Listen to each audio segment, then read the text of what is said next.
Caravaggio. Michelangelo Merisi da Caravaggio was an Italian artist active in Rome, Naples, Malta, and Sicily between 1592 and 1610. His paintings, which combine a realistic observation of the human state, both physical and emotional, with a dramatic use of lighting, had a formative influence on Baroque painting. Caravaggio trained as a painter in Milan under Simone Pitizano, who had himself trained under Titian. In his 20s Caravaggio moved to Rome, where there was a demand for paintings to fill the many huge new churches and palazzos being built at the time. It was also a period when the church was searching for a stylistic alternative to mannerism in religious art that was tasked to counter the threat of Protestantism. Caravaggio's innovation was a radical naturalism that combined close physical observation with a dramatic, even theatrical, use of chiaroscuro, which came to be known as tenebrism, the shift from light to dark with little intermediate value. He burst upon the Rome art scene in 1600 with the success of his first public commissions, The Martyrdom of St. Matthew and Calling of St. Matthew. Thereafter he never lacked commissions or patrons, yet he handled his success poorly. He was jailed on several occasions, vandalized his own apartment, and ultimately had a death warrant issued for him by the Pope. An early published notice on him, dating from 1604 and describing his lifestyle 3 years previously, recounts that after a fortnight's work he will swagger about for a month or two with a sword at his side and a servant following him, from one ball court to the next, ever ready to engage in a fight or an argument, so that it is most awkward to get along with him. In 1606 he killed a young man in a brawl and fled from Rome with a price on his head. He was involved in a brawl in Malta in 1608, and another in Naples in 1609, possibly a deliberate attempt on his life by unidentified enemies. This encounter left him severely injured. A year later, at the age of 38, he died under mysterious circumstances in Porto Ecole in Tuscany, reportedly from a fever while on his way to Rome to receive a pardon. Famous while he lived, Caravaggio was forgotten almost immediately after his death, and it was only in the 20th century that his importance to the development of Western art was rediscovered. Despite this, his influence on the new Baroque style that eventually emerged from the ruins of Mannerism was profound. It can be seen directly or indirectly in the work of Rubens, Giuseppe de Ribera, Bernini, and Rembrandt, and artists in the following generation heavily under his influence were called the Caravaggisti, or Caravaggesques, as well as tenebrists or tenebrosi, shadowists. The 20th-century art historian André Berngeoffroy claimed, what begins in the work of Caravaggio is, quite simply, modern painting. Biography. Early life 1571 to 1592. Caravaggio, Michelangelo Merisi or Amerigai, was born in Milan where his father, Fermo Maurizio, was a household administrator and architect decorator to the Marches of Caravaggio, a town not far from the city of Bergamo. His mother, Lucia Aratori, Lucia di Oratoribus, came from a propertied family of the same district. In 1576 the family moved to Caravaggio, Caravaggus, to escape a plague which ravaged Milan, and Caravaggio's father died there in 1577. It is assumed that the artist grew up in Caravaggio, but his family kept up connections with the Sforzas and with the powerful Colonna family, who were allied by marriage with the Sforzas and destined to play a major role later in Caravaggio's life. Caravaggio's mother died in 1584, the same year he began his 4-year apprenticeship to the Milanese painter Simone Pitizano, described in the contract of apprenticeship as a pupil of Titian. Caravaggio appears to have stayed in the Milan-Caravaggio area after his apprenticeship ended, but it is possible that he visited Venice and saw the works of Diogenes, whom Federico Saccari later accused him of imitating, and Titian.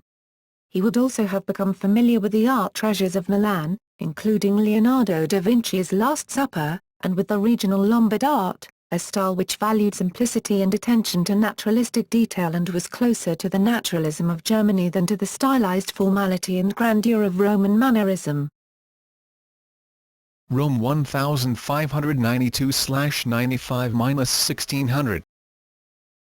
Caravaggio left Milan for Rome in 1592, in flight after certain quarrels, and the wounding of a police officer.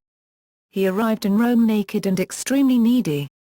Without fixed address and without provision. Short of money. A few months later he was performing hack work for the highly successful Giuseppe Cesari, Pope Clement VIII's favorite artist, painting flowers and fruit in his factory-like workshop.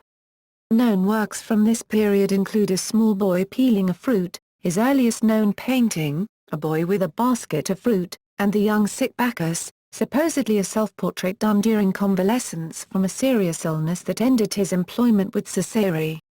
All three demonstrate the physical particularity for which Caravaggio was to become renowned. The fruit basket boy's produce has been analyzed by a professor of horticulture, who was able to identify individual cultivars right down to a large fig leaf with a prominent fungal scorch lesion resembling anthracnose, Glomerella cingulata. Caravaggio left Cesari, determined to make his own way. At this point he forged some extremely important friendships, with the painter Prospero Orsi, the architect Onorio Linghi, and the 16-year-old Sicilian artist Mario Minetti. Orsi, established in the profession, introduced him to influential collectors. Linghi, more balefully, introduced him to the world of Roman street brawls. And Minetti served as a model and, years later, would be instrumental in helping Caravaggio to important commissions in Sicily. The Fortune Teller, his first composition with more than one figure, shows Mario being cheated by a gypsy girl. The theme was quite new for Rome, and proved immensely influential over the next century and beyond. This, however, was in the future. At the time, Caravaggio sold it for practically nothing. The card shops, showing another naive youth of privilege falling the victim of card cheats, is even more psychologically complex, and perhaps Caravaggio's first true masterpiece. Like The Fortune Teller, it was immensely popular, and over 50 copies survive. More importantly, it attracted the patronage of Cardinal Francesco Maria del Monte, one of the leading connoisseurs in Rome. For Del Monte and his wealthy art-loving circle, Caravaggio executed a number of intimate chamber pieces, The Musicians, The Lute Player, A Tipsy Bacchus, an allegorical but realistic boy bitten by a lizard, featuring Minetti and other adolescent models. The realism returned with Caravaggio's first paintings on religious themes, and the emergence of remarkable spirituality. The first of these was The Penitent Magdalene, showing Mary Magdalene at the moment when she has turned from her life as a courtesan and sits weeping on the floor, her jewels scattered around her. It seemed not a religious painting at all. A girl sitting on a low wooden stool drying her hair. Where was the repentance? Suffering? Promise of salvation? It was understated, in the Lombard manner, not histrionic in the Roman manner of the time. It was followed by others in the same style, Saint Catherine, Martha and Mary Magdalene, Judith beheading Holofernes, A Sacrifice of Isaac, A Saint Francis of Assisi in Ecstasy, and Arrest on the Flight into Egypt. The works, while viewed by a comparatively limited circle, increased Caravaggio's fame with both connoisseurs and his fellow artists. But a true reputation would depend on public commissions, and for these it was necessary to look to the church. Already evident was the intense realism or naturalism for which Caravaggio is now famous. He preferred to paint his subjects as the eye sees them, with all their natural flaws and defects instead of as idealized creations. This allowed a full display of Caravaggio's virtuosic talents. This shift from accepted standard practice and the classical idealism of Michelangelo was very controversial at the time. Not only was his realism a noteworthy feature of his paintings during this period, he turned away from the lengthy preparations traditional in central Italy at the time. Instead, he preferred the Venetian practice of working in oils directly from the subject, half-length figures and still life. One of the characteristic paintings by Caravaggio at this time which gives a good demonstration of his virtuoso talent was his work Supper ad Emos from c. 1600 to 1601. Most famous painter in Rome 1600 to 1606. In 1599, presumably through the influence of Del Monte, Caravaggio was contracted to decorate the Contarelli Chapel in the Church of San Luigi dei Francesi. The two works making up the commission, the Martyrdom of St. Matthew and Calling of St. Matthew, delivered in 1600, were an immediate sensation. Caravaggio's tenebrism, a heightened chiaroscuro, brought high drama to his subjects, while his acutely observed realism brought a new level of emotional intensity. Opinion among Caravaggio's artist peers was polarized. Some denounced him for various perceived failings, notably his insistence on painting from life, without drawings, but for the most part he was hailed as a great artistic visionary. The painters then in Rome were greatly taken by this novelty, and the young ones particularly gathered around him, praised him as the unique imitator of nature, and looked on his work as miracles. Caravaggio went on to secure a string of prestigious commissions for religious works featuring violent struggles, grotesque decapitations, torture and death, most notable and most technically masterful among them the Taking of Christ of circa 1602 for the Mattei family, recently rediscovered in Ireland after 2 centuries. For the most part each new painting increased his fame, but a few were rejected by the various bodies for whom they were intended, at least in their original forms, and had to be repainted or find new buyers. The essence of the problem was that while Caravaggio's dramatic intensity was appreciated, his realism was seen by some as unacceptably vulgar.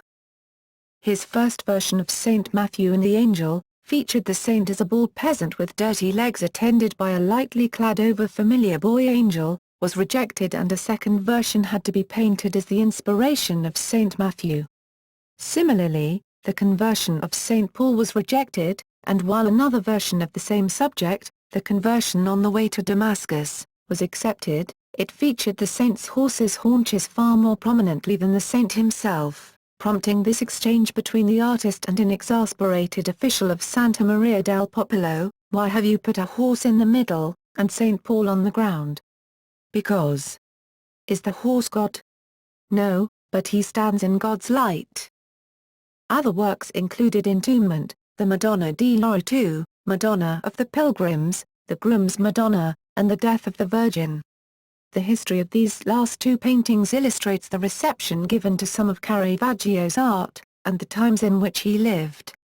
The Groom's Madonna, also known as Madonna dei Pionieri, painted for a small altar in St. Peter's Basilica in Rome, remained there for just 2 days, and was then taken off.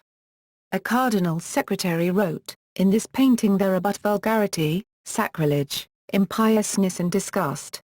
One would say it is a work made by a painter that can paint well, but of a dark spirit, and who has been for a lot of time far from God, from his adoration, and from any good thought." The Death of the Virgin, then, commissioned in 1601 by a wealthy jurist for his private chapel in the new Carmelite church of Santa Maria della Scala, was rejected by the Carmelites in 1606. Caravaggio's contemporary Giulio Mancini records that it was rejected because Caravaggio had used a well-known prostitute as his model for the Virgin. Giovanni Baglione, another contemporary, tells us it was due to Mary's bare legs, a matter of decorum in either case.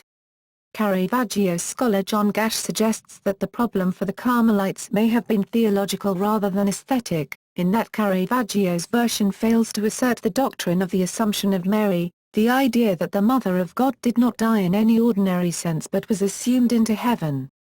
The replacement altarpiece commissioned, from one of Caravaggio's most able followers, Carlo Saraceni, showed the Virgin not dead, as Caravaggio had painted her, but seated and dying. And even this was rejected, and replaced with a work which showed the Virgin not dying, but ascending into heaven with choirs of angels. In any case, the rejection did not mean that Caravaggio or his paintings were out of favor. The Death of the Virgin was no sooner taken out of the church than it was purchased by the Duke of Mantua, on the advice of Rubens, and later acquired by Charles I of England before entering the French royal collection in 1671. One secular piece from these years is Ama Victorious, painted in 1602 for Vincenzo Giustiniani, a member of Del Monte's circle. The model was named in a memoir of the early 17th century as Cecco, the diminutive for Francesco. He is possibly Francesco Bonari, identified with an artist active in the period 1610 to 1625 and known as Cecco del Caravaggio, Caravaggio's Cecco, carrying a bow and arrows and trampling symbols of the warlike and peaceful arts and sciences underfoot. He is unclothed, and it is difficult to accept this grinning urchin as the Roman god Cupid, as difficult as it was to accept Caravaggio's other semi-clad adolescents as the various angels he painted in his canvases, wearing much the same stage prop wings.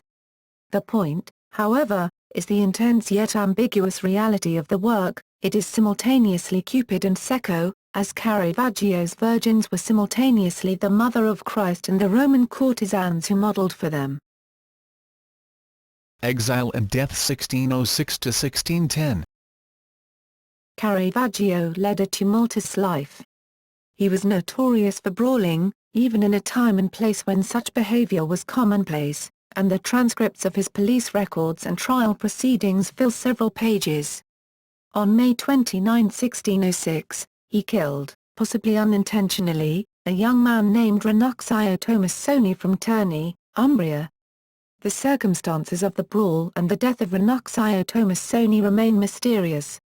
Several contemporary IVC referred to a quarrel over a gambling debt and a tennis game, and this explanation has become established in the popular imagination. But recent scholarship has made it clear that more was involved. Good modern accounts are to be found in Peter Rob's M. and Helen Langdon's Caravaggio, A Life. An interesting theory relating the death to Renaissance notions of honor and symbolic wounding has been advanced by art historian Andrew Graham Dixon. Previously his high-placed patrons had protected him from the consequences of his escapades, but this time they could do nothing. Caravaggio, outlawed, fled to Naples. There, outside the jurisdiction of the Roman authorities and protected by the Colonna family, the most famous painter in Rome became the most famous in Naples. His connections with the Colonnas led to a stream of important church commissions, including the Madonna of the Rosary, and the Seven Works of Mercy.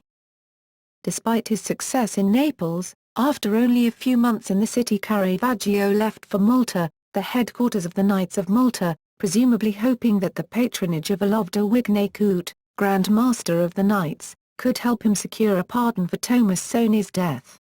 De Wignacourt proved so impressed at having the famous artist as official painter to the order that he inducted him as a knight, and the early biographer Bellari records that the artist was well pleased with his success.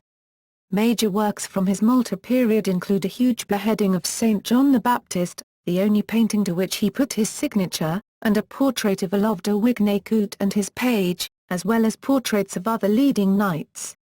Yet by late August 1608 he was arrested and imprisoned. The circumstances surrounding this abrupt change of fortune have long been a matter of speculation, but recent investigation has revealed it to have been the result of yet another brawl, during which the door of a house was battered down and a knight seriously wounded. He was imprisoned by the knights and managed to escape. By December he had been expelled from the order as a foul and rotten member.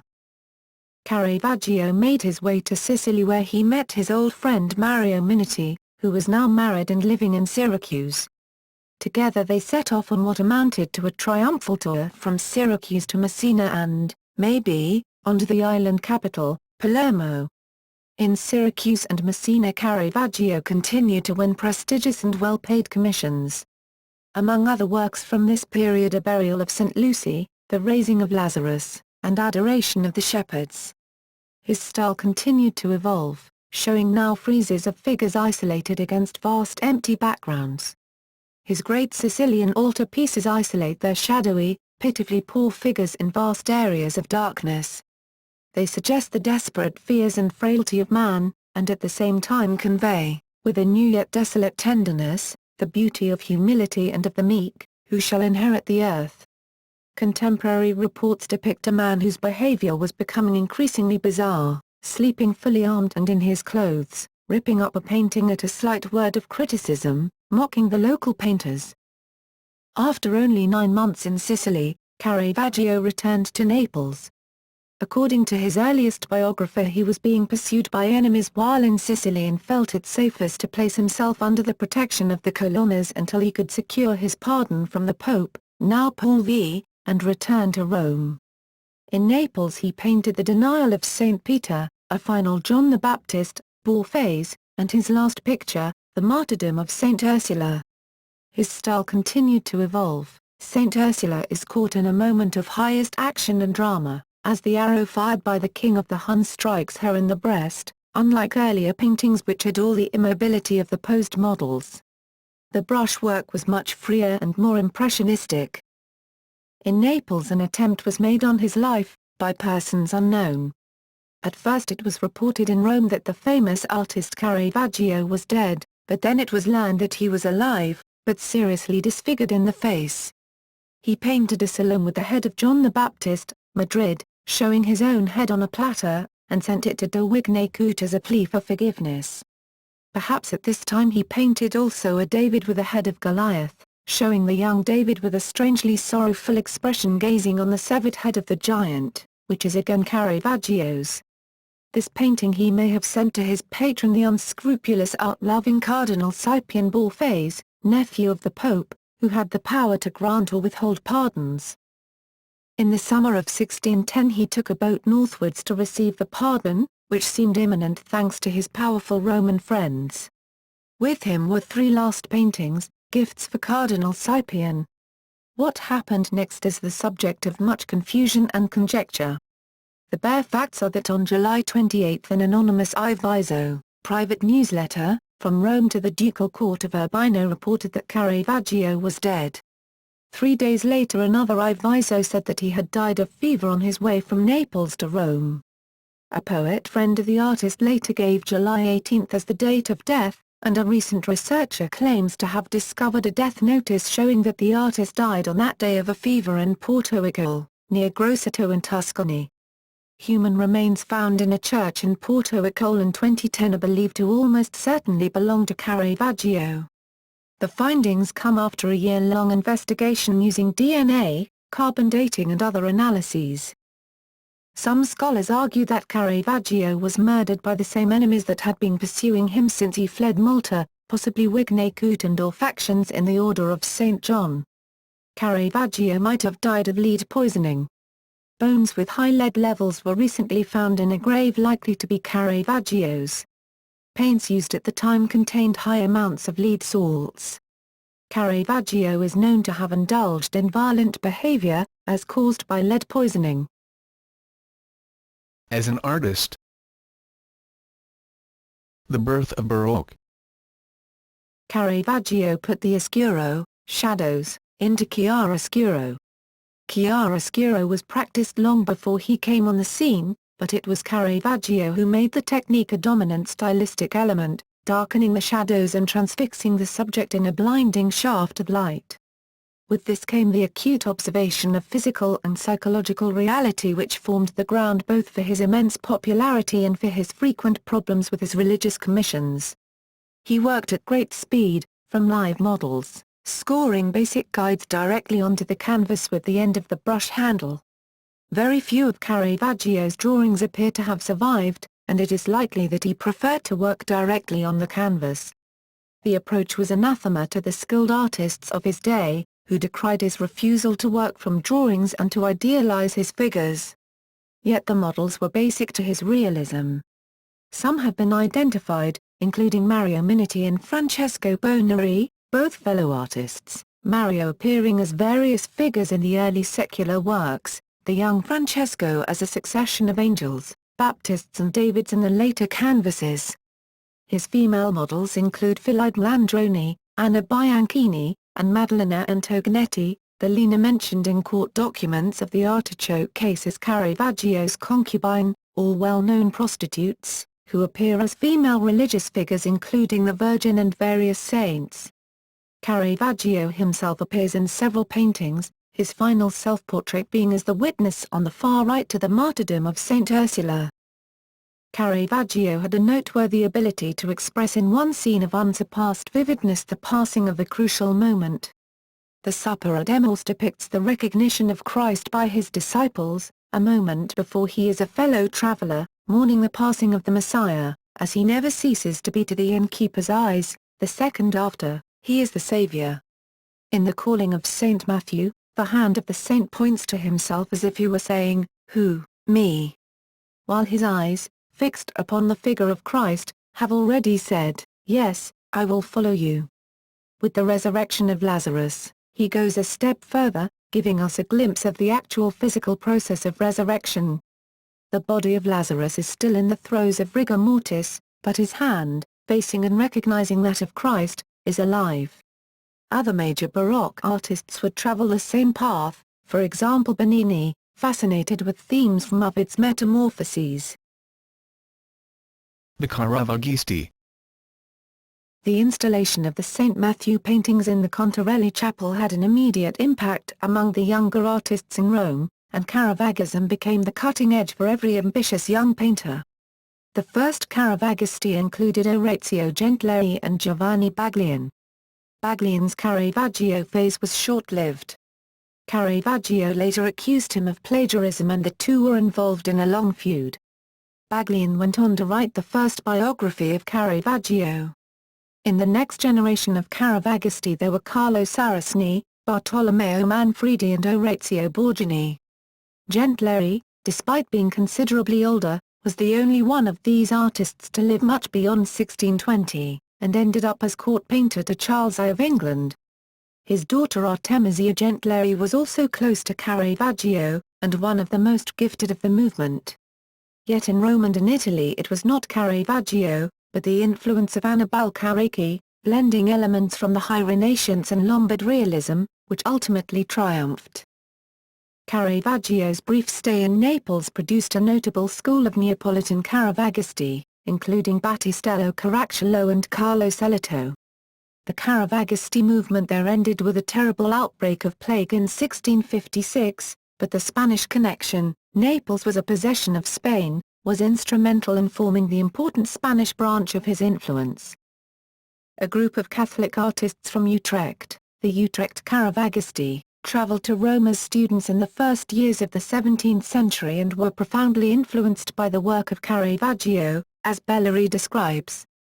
On their return to the north this trend had a short-lived but influential flowering in the 1620s among painters like Hendrik ter Bruggen, Gerrit van Onthorst, Andries Booth and Dirk van Baburen.